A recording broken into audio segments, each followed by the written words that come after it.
Hello friends, welcome back once again. Friends, आज हम लोग जो चैप्टर जानने वाले हैं वो चैप्टर है हमारा प्राणी जगत। पिछले चैप्टर में हमने पादप जगत के बारे में सभी पार्ट को जानने की कोशिश करी थी। अब हम लोग जानेंगे प्राणी जगत के बारे में कि किस रूप में प्राणियों के अंदर जो आपका बंटवारा हुआ है और प्राणियों के अंदर कौन कौन से आपके जाति या फिर इनके अंदर कितने पार्ट पाए जाते हैं, जो पार्ट हमारे लिए जानकारी के लिए जरूरी हो जाते हैं। अर्थात सीधे शब्दों में कहें कि वर्गीकरण की कहानी अब प्राणियों के अंदर, वर्गीकरण की कहानी अब किसके अंदर? प्राणियों के अंदर। अर्थात कि प्राणी जगत के बारे में हम लोग जानने की कोशिश करेंगे कि प्राणी जगत के अंदर क्या क्या आते हैं, इनके अंदर हम लोग जानेंगे। तो इनको शुरू करने से पहले बात आती है कि प्राणी जगत में अगर हम जानेंगे तो किन किन स्तरों पे हम वर्गीकरण कर सकते हैं, प्राणियों के अंदर क्या शामिल होगा, इसके बारे में तो हमने चर्चा पहले ही कर लिया कि प्राणी जगत वास्तव में कैसे होंगे, ये परपोषी होंगे, यानी कि ये दूसरे पर निर्भर होकर अपना भोजन प्राप्त करें। अब इनके अंदर भी अलग अलग रूप में होंगे, यानी कुछ जो होंगे आपका होलोजोइक होंगे जो भोजन खुद से करेंगे, कुछ क्या होंगे अलग अलग रूप में डिपेंडेंस हो जाएंगे, कुछ रूमिनेंस हो जाएंगे। तो कहने का मतलब इसमें भी अलग अलग प्रकार के होते हैं, लेकिन मुख्य रूप से हम सीधे शब्दों में कहें तो सामान्य रूप से जितने भी आपके प्राणी जगत के अंतर्गत आएंगे सभी के सभी परपोषी होते हैं। ये बात तो पहले ही जान ली है हम लोग। अब बात ये आती है कि परपोषी अगर होगा भी तो इनके अंदर भी अब किन आधारों पे हम वर्गीकरण कर सकते हैं, पौधों के प्राणी जगत के अंदर किन आधार पे हम लोग वर्गीकरण सकते हैं, उन आधारों को हम समझने की कोशिश करेंगे। तो पहला आधार हमारा क्या हो सकता है? कोशिका स्तर, क्योंकि जीवन की सबसे छोटी इकाई क्या है? हमारा कोशिका है। जीवन की सबसे छोटी इकाई हमारा क्या है? कोशिका है, जिसे हम लोग क्या कहते हैं? सेल। जिसे हम लोग क्या कहते हैं? सेल। अब क्या है कि सेल बेस पर हम क्या कर सकते हैं? जीव जंतुओं को बांट सकते हैं। जीव जंतुओं को सेल बेस में बांटने का मतलब क्या है कि ऐसे जीव शामिल होंगे जो क्या होंगे, आप या तो एक कोशिका वाले होंगे, ठीक है, या फिर हमारे क्या होंगे जी, बहुकोशिकीय वाले, बहुत सारे कोशिका वाले। ये एक आधार बन जाता है हमारा कि जिन आधार पे हम क्या कर सकते हैं? बंटवारा कर सकते हैं, वर्गीकरण कर सकते हैं। दूसरा केस हमारा क्या आ जाता है? दूसरा केस आता है हमारा उत्तक। दूसरा केस क्या आता है हमारा? उत्तक, जिनके आधार पर क्या कर सकते हैं कि हम प्राणी जगत को बांट सकते हैं। अर्थात क्या कि जो कोशिका स्तर के जीव होंगे उसे तो मैंने एक स्तर में बांट दिया, अब उनके बाद कोशिकाओं के समूह में रहने वाले जो जीव होंगे उनमें क्या करेंगे? उत्तकों के आधार पर बांटेंगे। उत्तकों के आधार पर बांटने के बाद हमारा क्या लक्ष्य चलेगा? अगला आपका अंग तंत्र। अंग और क्या जी? अंग तंत्र। इन आधार पे हम जीवों को बांटने की कोशिश करेंगे। अंग और किस पे? अंग तंत्र पे। अर्थात एक ही तरह के एक ही किसी मकसद के लिए कार्य करने वाले जो उत्तकों का समूह होगा उसे हम लोग अंग कहेंगे, और किसी एक पर्पस के लिए कार्य करने वाले अंगों के समूह क्या होंगे? अंग तंत्र होंगे। जैसे मानव के शरीर के अंदर श्वसन तंत्र, तो श्वसन तंत्र एक प्रकार का क्या है? अंग तंत्र हो गया। तो इस अंग तंत्र में बहुत सारे अंग शामिल है, जैसे नाक से सांस लिया आपने तो ये भी शामिल है, आगे श्वास नाल में गया वो भी आपके अंग का हिस्सा हो गया, उसके बाद आपका फेफड़ा में चला गया वो भी आपका अंग है, इस क्रिया में आपका हृदय भाग लेती है वो भी एक अंग है। तो इस प्रकार से बहुत सारे अंग इसमें शामिल हुए, तो इन सभी समूह से क्या बन गया? अंग तंत्र बन गया। तो अंग और अंग तंत्र इनके आधार पर हम लोग बंटवारा कर सकते हैं। तो ये क्या हो गया? हमारे बेसिक हो गए, जिनके आधार पे हमें पता है कि जिनके आधार पे हम जंतुओं का वर्गीकरण कर सकते हैं। लेकिन क्या इन तीनों के अलावा और भी कोई आधार बन सकता है जिनके आधार पे हम प्राणियों को बांट सकते हैं? तो बिल्कुल वो आधार है, और वो आधार है किसके आधार पे? वो आधार है आपका रक्त परिसंचरण तंत्र के आधार पे। किसके आधार पर? रक्त परिसंचरण तंत्र के आधार पर। रक्त परिसंचरण तंत्र के आधार पर। तो रक्त परिसंचरण तंत्र के आधार पर हम कैसे बांट सकते हैं? तो वास्तव में रक्त परिसंचरण तंत्र के आधार पे हम लोग जीव जंतुओं को दो भागों में चाहे तो बांट सकते हैं। कैसे दो भागों में? तो एक तो होगा आपका बंद रक्त परिसंचरण तंत्र वाले जीव, बंद रक्त परिसंचरण वाले आपके जो तंत्र वाले जो जीव होंगे, और दूसरा क्या होगा, एक ऐसा जीव जिनके अंदर जो संरचना होगी वह खुली परिसंचरण तंत्र की होगी, खुली रक्त परिसंचरण तंत्र होगी। ठीक है, तो इन दो आधार पे हम क्या कर सकते हैं कि इसे दो भागों में बांट सकते हैं। आप सोच रहे होंगे कि बंद रक्त परिसंचरण और खुली रक्त परिसंचरण ये क्या सिस्टम है? तो दरअसल बंद रक्त परिसंचरण तंत्र क्या होता है कि ऐसा रक्त को हमारे शरीर में चलने की ऐसी विधि जिनको ले जाने के लिए स्पेसिफिक हमारे पास नलिया, वाहिनी या फिर उसको संचालित करने वाले अन्य अंग शामिल जब होते हैं तो उससे क्या कहते हैं हम लोग, बंद रक्त परिसंचरण तंत्र। जैसे हमारे बॉडी के अंदर देख लीजिए, तो हम लोग के बॉडी के अंदर क्या होता है कि रक्त को ले जाने के लिए प्रॉपर आपका बना हुआ है वाहिनी, यानी कि नलिया बनी हुई है। आपका रक्त को ले जाने के लिए धमनी बना हुआ है, सीरा बना हुआ है, रक्त केशिकाएं बनी हुई हैं। तो यह क्या है, एक प्रकार का बहुत सारी वाहिनी नलिया इसमें शामिल है। तो यह क्या कहलाएगी, बंद रक्त परिसंचरण तंत्र वाले जीव। लेकिन कुछ ऐसे भी जीव होते हैं जिनके अंदर यह ले जाने के लिए प्रॉपर आपका बंद परिसंचरण तंत्र नहीं पाया जाता है। तो जिनके अंदर यह बंद रक्त परिसंचरण तंत्र नहीं पाया जाएगा तो उससे हम लोग क्या कहेंगे, खुली रक्त परिसंचरण वाले जीव। तो खुली रक्त परिसंचरण वाले जीव में क्या शामिल हो जाएगा, तो हमारा कॉकरोच शामिल हो जाएगा। कॉकरोच, जिससे मान लीजिए कि लड़कियां कभी डरती नहीं है, छिपकली हो गया, कॉकरोच हो गया, इससे लड़कियां तो कभी डरती नहीं है, नहीं डरती है ना जी। तो वास्तव में आप समझ सकते हैं कि इसका मतलब है कि लड़कियां ज्यादा डरती है। हालांकि कभी आपने ये नहीं सोचना सुना होगा कि किसी को कॉकरोच ने काट लिया और उसकी मृत्यु हो गई, ऐसा कभी नहीं सुना होगा। फिर भी ना जाने उन लोग को डर क्यों लगता है इस बारे में। चलिए जो भी हो, देखिए तो खुले रक्त परिसंचरण तंत्र में क्या शामिल होता है कि खुले रक्त परिसंचरण तंत्र में दरअसल इसका मतलब यही होता है कि उनके अंदर कोई भी नली या वाहिनी नहीं शामिल होती है। वह जो आपकी रक्त परिसंचरण तो करेगा लेकिन खुली अवस्था में करेगा, डायरेक्टली आपके पूरे बॉडी में ये मूवमेंट करेगा। तो हमने ये तो एक कर लिया क्या, रक्त परिसंचरण तंत्र के आधार पे। अब बात आती है, क्या इस चौथे के अलावा कोई और भी तरीका हो सकता है, कोई और भी आधार बन सकता है जिनके आधार पे हम क्या कर सकते हैं, जीवों को, प्राणियों को बांट सकते हैं? सोचिए और कोई हो सकता है? तो वास्तव में और भी माध्यम है, और उनमें क्या है, शरीर की आकारिकी के हिसाब से। शरीर में किनके आधार पे, आकारिकी के आधार पे। तो आकारिकी के आधार का मतलब क्या है कि आकारिकी के आधार पर भी हम चाहे तो जीवों को दो भागों में बांट सकते हैं। तो भाई आकारिकी के आधार पे कौन कौन बटेगा, तो आकारिकी के आधार पे दो बटेंगे। वो होगा आपका क्या, एक होगा आपका आर्य सम्मित, क्या होगा, आर्य सम्मित, और दूसरा क्या होगा, सम्मित, और दूसरा क्या होगा हमारा, द्विपार्श्व सम्मित। द्विपार्श्व सम्मित मतलब क्या, ऐसा जीव, ध्यान से समझिएगा, ऐसा जीव जिनका शरीर पूरी तरह दो बराबर हिस्सों में बट जाए तो उसे क्या कहेंगे, द्विपार्श्व सम्मित। जैसे हम लोग का बॉडी है, अगर बीच से अगर किया जाए तो दो बराबर भागों में बट सकता है।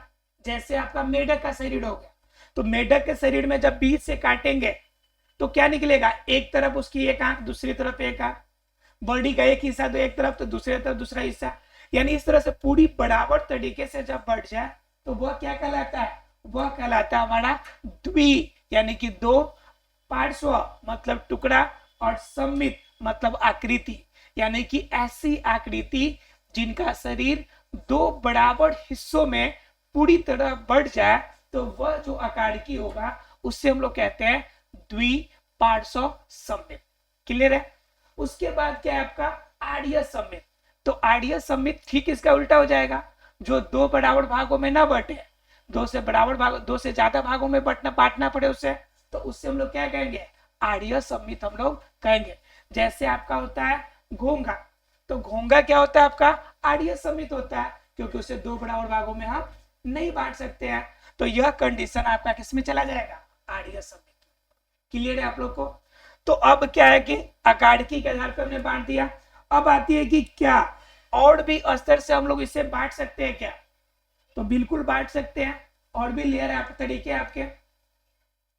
तो अगला छठा जो तरीका है, जो आधार है जिन आधार पे हम बांट सकते हैं, तो वो होता है हमारा क्या, कि हमारे बॉडी के ऊपर पाए जाने वाला लेयर, हमारे बॉडी के ऊपर पाए जाने वाला स्तर। ठीक है, कि हमारे शरीर की जो आकार आकृति है उनके ऊपर कितने स्तर है, यानी कितने लेयर है, इनके आधार पे हम लोग बांट सकते हैं। इनके आधार पर भी हम क्या कर सकते हैं, दो बराबर भागों में हम लोग बांट सकते हैं। ठीक है, जिनके शरीर में क्या हो, जिनका शरीर द्विस्तरीय हो, जिनका शरीर कैसा हो, द्विस्तरीय हो। ये सभी पार्ट इसलिए मैं मेंशन कर रहा हूं क्योंकि इन सब के आधार पे जब भी हम प्राणी को पढ़ेंगे किसी के बारे में, तो इन सभी के बारे में जानेंगे कि कोशिका कितनी कोशिका, कौन कौन सी कोशिका वाली है, उत्तक संरचना कैसी है, अंग अंग तंत्र कैसा है, परिसंचरण तंत्र कैसा है, इन्हीं आधार पे हम बंटवारा करेंगे। इस वजह से सभी प्रकार के हमने हिस्से को आपको बता रहे हैं डिटेल में। ठीक है, तो एक हो गया द्विस्तरीय और एक होता है आपका त्रिस्तरीय। तो द्विस्तरीय और त्रिस्तरीय क्या होता है भाई, तो इनके अंदर क्या होता है कि किसी किसी का शरीर के अंदर दो ही प्रकार का लेयर होता है, जिससे हम लोग क्या कहते हैं, एक को कहते हैं एक्टोडर्म, एक को क्या कहते हैं एक्टोडर्म, और दूसरा क्या होता है एंडोडर्म। एक क्या होता है एक्टोडर्म और दूसरा एंडोडर्म। तो जब यही सिर्फ दो लेयर पाए जाएंगे तो उसे द्विस्तरीय कहेंगे। लेकिन जब हम त्रिस्तरीय की बात करेंगे तो हमारा क्या हो जाएगा, इसके अंदर एक होगा एक्टोडर्म और एक क्या होगा हमारा एंडोडर्म, यानी एक बाहरी और एक अंदर वाली आपकी लेयर, और इन दोनों के बीच का जो लेयर होगा जिसे हम लोग कहेंगे मीजोडर्म, जिसे हम लोग क्या कहेंगे मीजोडर्म। तो यह क्या हो गया, एक, दो और तीन लेयर, और इसके अंदर कितने लेयर हो गए, एक और दो।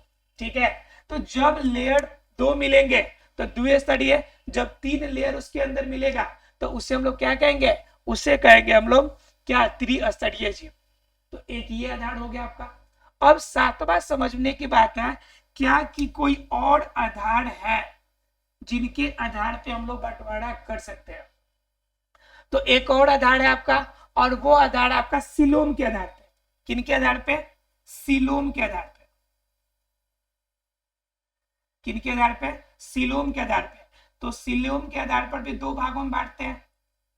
तो सीलोम के आधार पे भी हम लोग क्या करेंगे, जीवों को दो बराबर भागों में बांटेंगे। एक को हम लोग क्या कहते हैं सीलोमेटा, क्या कहते हैं को सीलोमेटा, यानी जिसमें सीलोम पाया जाएगा, और दूसरे जिसमें नहीं पाए जाएंगे तो उसे कहते हैं हम लोग क्या मिथ्या सीलोमेटा, अर्थात कि उसमें जो सीलोमेटा अर्थात सीलोम का लेयर है, जो सीलोम है उसमें नहीं पाया जाएगा तो उसे कहेंगे क्या मिथ्या सीलोमेटा। तो हमने क्या कर लिया अभी तक 7 आधार जाने जिनके आधार पर क्या कर सकते हैं हम लोग जीवों को बांट सकते हैं। क्या और भी कोई आधार होगा जिनके आधार पे बांट सकते हैं, तो 8वां आधार भी एक खंडीकरण के आधार पर। किसके आधार पर, खंडीकरण, अर्थात कि टुकड़ों के आधार पर।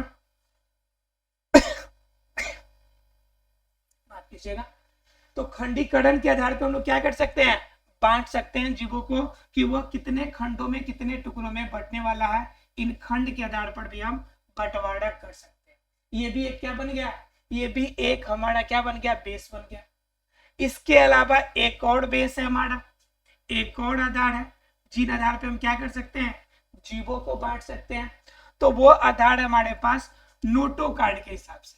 किसके हिसाब से, नोटो कार्ड। नोटो कार्ड का मतलब क्या होता है भाई, तो नोटो कार्ड का मतलब होता है कि रीढ़ के हड्डी वाला। इसके बाद किसके मतलब कि रीढ़ के हड्डी वाला सिस्टम। तो रीढ़ की हड्डी जिनमें पाई जाएगी तो वह एक अलग वर्ग हो जाएगा, और जिनमें नहीं पाई जाएगी वह आपका अलग वर्ग हो जाएगा। इसी में आपका उपवर्ग पढ़ेंगे हम लोग कार्डेटा के बारे में।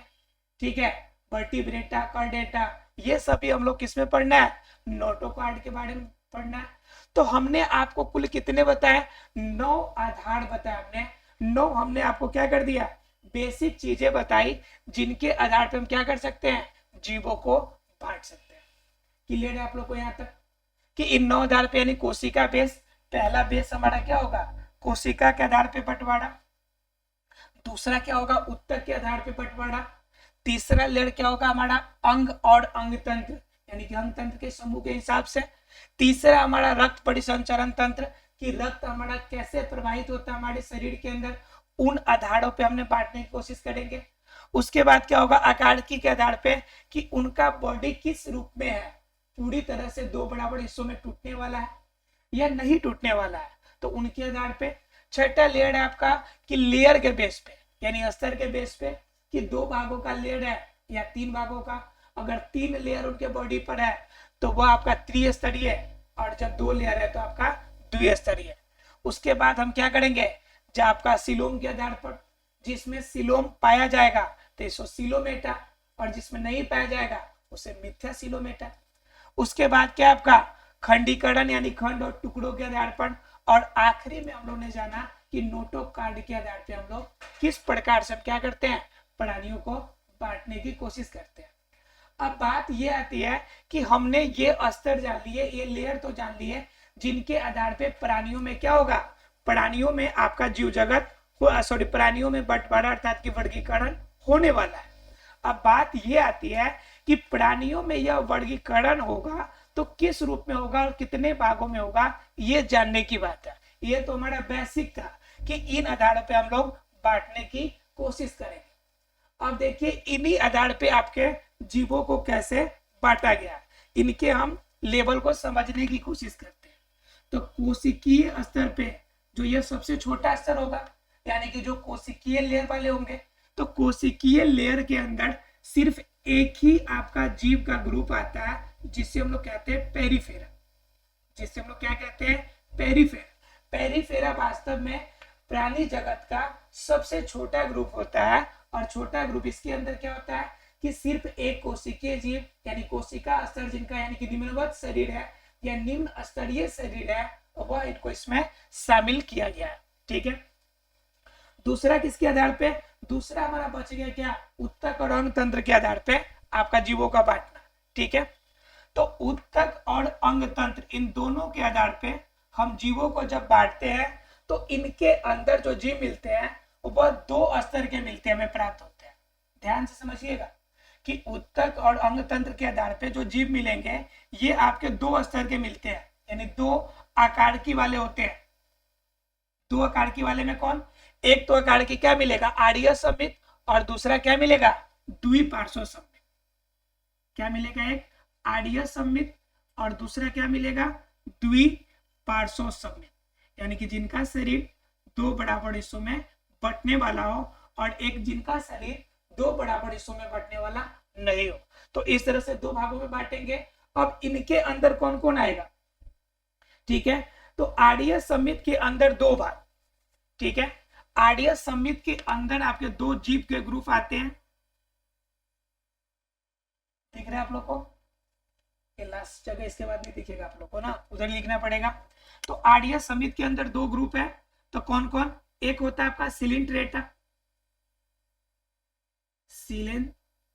सिलेंट्रेटा, ठीक है, और दूसरा ग्रुप इसके अंदर आता है टोनीफेरा, टोनीफेरा।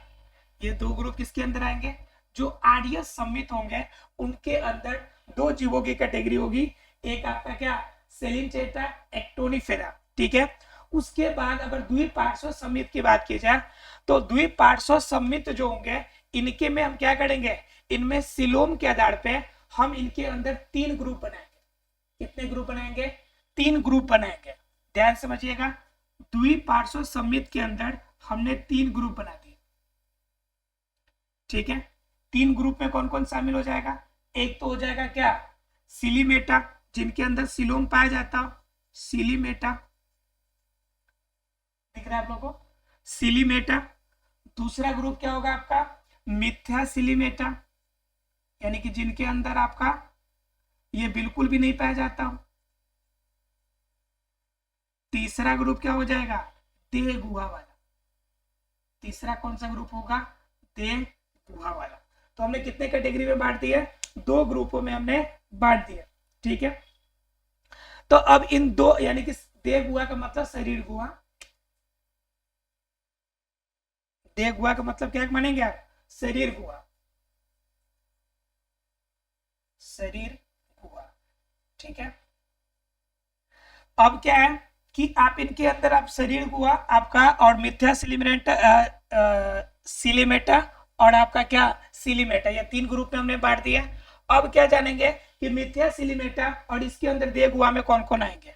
तो इनके अंदर शरीर गुहा वाले में क्या जाएगा आपका, इसके अंदर सिर्फ एक ही जीव आते हैं शामिल, जिसे हम लोग कहते हैं प्लेटी हेलमिंथीज, प्लेटी हेलमिंथीज। ठीक है, इनके अंदर इसी का भाई आएगा जिसे हम लोग क्या कहते हैं, स्केलमेंथीज, स्केलमेंथीज होगा। तो कितने ग्रुप हो गए, प्लेटियलमेंथीज, एस्केलमेंथीज, आपके 2 ग्रुप हो गए। और सिलीमेटा, जो सिलीमेटा जो होगा, इनके अंदर 5 प्रकार के जीव आते हैं। इनके अंदर कितने जीव होंगे, कुल 5 जीव इसके अंदर शामिल होंगे। ठीक है, तो इनके अंदर 5 जीव कौन शामिल होंगे, एक तो होगा एनालिडा, एनालिडा, दूसरा क्या होंगे, आर्थ्रोपोडा, आर्थ्रोपोडा, तीसरा क्या होंगे इसके अंदर, मोलस्का,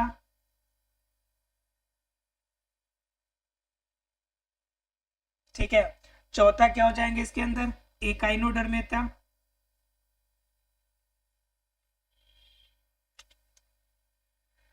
क्या हो गया, एनालिडा, आर्थ्रोपोडा, मोलस्का, एकाइनोडर्मेटा,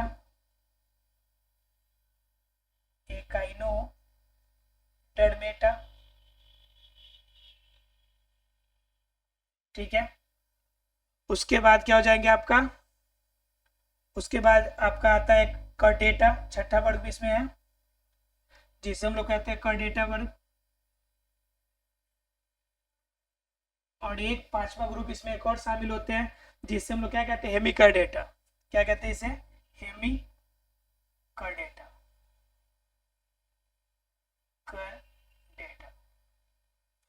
तो ये कुल पार्ट हो गए क्या आपके प्राणी जगत के, जिन पार्टों के बारे में हम लोग को इस पूरे चैप्टर में पढ़ना है। इतने पार्टों के बारे में क्या इस रूप में इनकी बंटवारा हुई है, और इन्हीं बंटवाराओं के आधार पर हम क्या करेंगे, इनके बारे में पढ़ेंगे। पहले कोशिकीय स्तर की बात करेंगे, यानी कि जो जिनका शरीर सिर्फ कोशिकीय स्तर पे है, तो उनके जीव में कौन शामिल होगा हमारा, पेरिफेरा। इनके बीच जीव में कौन शामिल होगा हमारा, पेरिफेरा, पेरिफेरा। ठीक है, उसके बाद उत्तक और अंग तंत्र के आधार पर अगर बात करेंगे तो इसको हम लोग 2 भागों में बांटेंगे।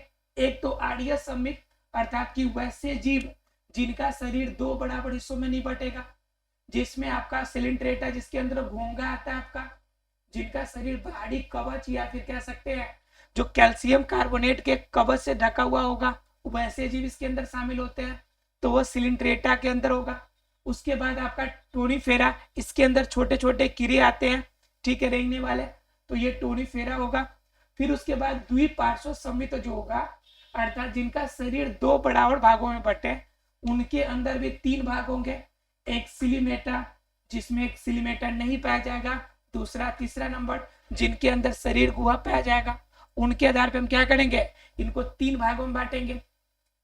अब क्या होगा, शरीर गुहा के द्वारा अगर जिनमें पाया जाएगा तो वो आपका ग्रुप है प्लेटिहेल्मिंथीज, ठीक है। और जिनमें आपका नहीं पाया जाएगा वो स्केलमेंथीज है। लेकिन जिसमें सिलोम पाए जाएंगे तो वह कुल कितने हो जाएंगे, 6 हो जाएंगे, जिनमें हम पढ़ेंगे कि आपका एनालिडा के बारे में और जो आपका मोलस्का के बारे में, जो इसकी जनसंख्या सबसे ज्यादा प्राणी जगत में है। एग्जाम में ऑब्जेक्टिव क्वेश्चन आता है कि बताइए प्राणी जगत का वो कौन सा जीव, वो कौन सा ग्रुप जिनके अंदर जीवों की जनसंख्या सबसे ज्यादा होती है, किनके अंदर सबसे कम होती है, ठीक है, किनकी प्रजाति आपका अधिकता होने का क्या कारण है, उनमें क्या अनुकूलताएं पाई जाती है। इन सभी क्वेश्चन का हम लोग आंसर जानने की कोशिश करेंगे। इसमें आपका एनालिडा होगा, अर्थोपोडा, मोलास्का, एकाइनोडर्मेटा, हेमिकर्डेटा और कर्डेटा। इस तरह से कुल हम लोग कितने वर्ग जानेंगे? 6 वर्ग इसमें हम लोग जानने की कोशिश करेंगे। तो ऐसा फ्रेंड्स एक क्लियर हो गया होगा कि प्राणी जगत को बांटने के लिए हमें बेस क्या चाहिए, और इन बेस के आधार पे पूरे जीव जगत को हम बांटेंगे कितने भागों में, ठीक है, और इनमें किन किन भागों में बांटे हम लोग, और किस भागों से हमें पढ़ने का स्तर स्टार्ट करना है। तो हमें अब क्या पढ़ना है? पेरिफेरा के बारे में, फिर सिलिंड्रेटा, टोनीफेरा, और उसके बाद जो 8 नीचे बच जाते हैं जो आपके द्विपार्श्व संबित है वो, ठीक है। तो ये आपको डाटा मैंने इसलिए बनाया ताकि आपको आसानी से याद हो जाएगा, क्योंकि मैंने आपको बेसिक चीजें बताई, बेस बताया आपको कि किस बेस पे बांटा गया, और उन्हीं बेस पे हमने क्या कर दिया, आपके सामने बांटने की कोशिश की। और अगर ये आपका बेस याद है तो ये आपके ऑप्शन जो होंगे सभी के सभी आपको याद रहेंगे, और एग्जाम में क्वेश्चंस आपको इजीली हैंडल हो जाएगा। ऐसा फ्रेंड्स आज की क्लास क्लियर हो गई होगी। अगर क्लियर हो गई है तो फिर मिलते हैं हम लोग अगले क्लास में, जिसमें हम लोग इनके सभी पार्ट के बारे में एक एक करके जानने की कोशिश करेंगे। हमारे साथ बने रहने के लिए thank you very much friends.